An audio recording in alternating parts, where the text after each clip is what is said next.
박문환의 증시 퍼즐로 이 시간 이어갑니다. 동양증권의 박문환 팀장 연결합니다. 안녕하세요. 네, 안녕하세요.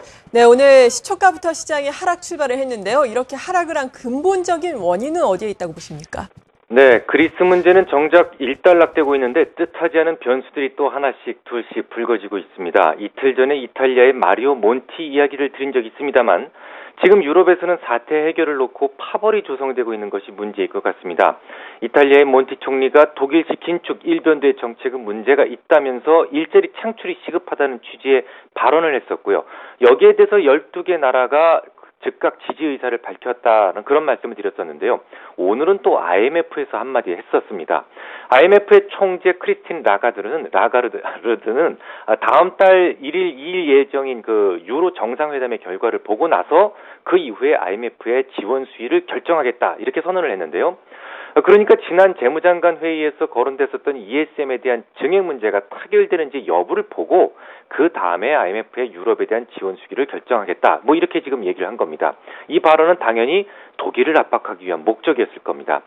지금까지 독일은 ESM의 확대는 물론이고 은행의 기능을 부여해서 레버리지를 실어서 한 3배 정도의 지불 능력을 갖추자라는 모든 안을 다 거절했습니다.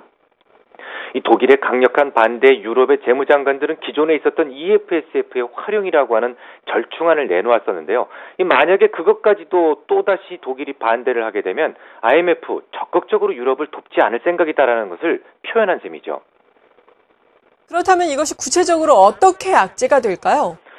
굳이 악재라고 표현하긴 좀 그렇습니다만, 그리고 또 이게 도움을 받아야 되는 쪽이 아니고, 이 도움을 주는 쪽의 발언이지 않습니까? IMF는요. 만약에 포르투갈에서 이런 말 했으면, 쓸데없는 소리지 마라. 이렇게 얘기했으면 끝났을 텐데, 이게 IMF에서 했단 말이라는 것에서, 이게 어떻게 보면 독일의 고집을 꺾을 수도 있다. 이런 힘을 가지고 있다라는 생각을 한다면, 긍정적으로 볼 수 있겠습니다.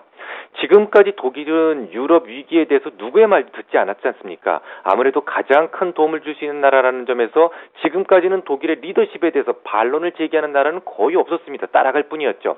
이틀 전 몬티의 발언에 무려 12개국이 지지 의사를 보였다는 것은 이미 유로존의 해법을 놓고 파벌이 갈리기 시작했다는 것을 의미합니다. 게다가 이제는 도움이 필요한 나라는 물론이고 IMF라고 하는 국제기구까지도 독일식 쥐어짜기에 반발하고 있는 것이죠. 오늘 새벽만 해도 그랬습니다. 라가르드가 한마디 하니까 즉각 올리렌 EU 통화경제 담당 집행위원이 이렇게 얘기를 합니다. ESM의 증액에 대한 합의 분명 정상회담을 해서 잘 통과될 것이다 라고 말이죠. 맞장구를 쳤다는 얘기인데요. 정작 스테펜 독일 정부 대변인은 정반대 얘기를 해버립니다. 독일 정부의 반대 입장에 변함이 없다라고 잘라 말합니다. 물론 의견이 대립된다고 해서 이미 결론난 1,300억 유로의 그 지원금이 흔들릴 일은 아니죠. 하지만 적어도 독일의 강력한 리더십에 균열이 생기기 시작을 했다라는 것은 분명해 보입니다. 네, 그렇다면 독일이 계속해서 지금의 강경한 입장을 유지를 할까요? 아니면 좀 노선을 바꿀까요? 어떻게 보십니까? 그건 이제 앙겔라 메르켈 총리한테 물어봐야 되는데요. 아직 통화를 네, 저는 지금 독일의 노선을 바꾸려는 시도는 무척 위험한 발상이라고 일단 생각을 합니다. 일단 독일은 외부에서 건드리지 않아도 지금 수세에 몰려 있는 중이죠. 아시다시피 지난주에 앙겔라 메르켈이 적극 추천했던 이 독일의 대통령 크리스티안 불프가 사임했는데요. 문제는 그의 사임이 도덕적인 문제 때문이라는 겁니다.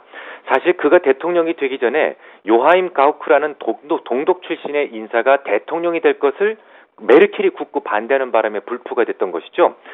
그랬던 그가 도덕적 문제로 사임을 했다면 이 메르켈의 정치적 입지도 크게 흔들릴 수밖에 없습니다. 내부적으로도 문제가 생기고 있는 마당에 외부적으로도 흔들린다면 별로 좋은 그림은 아니죠. 물론 처음부터 독일의 생각이 맞았던 것은 아닙니다. 전 그렇게 생각합니다.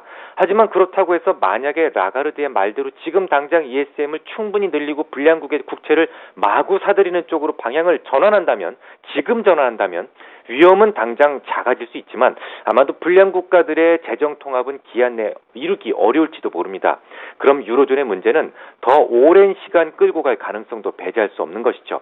하지만 지금은 유동성장입니다. 유동성이 크면 어지간한 악재는 다 소화를 시켜버리는데요. 이 악재를 소화시킬 수 있는지 없는지는 이달 말 엘트로의 규모에 달려있을 것으로 생각이 됩니다. 그래서 저는 시장에 대한 전략을 이렇게 짜고 있습니다. 2월에 우리네 시장은 거래량이 꽤 많이 터졌더군요.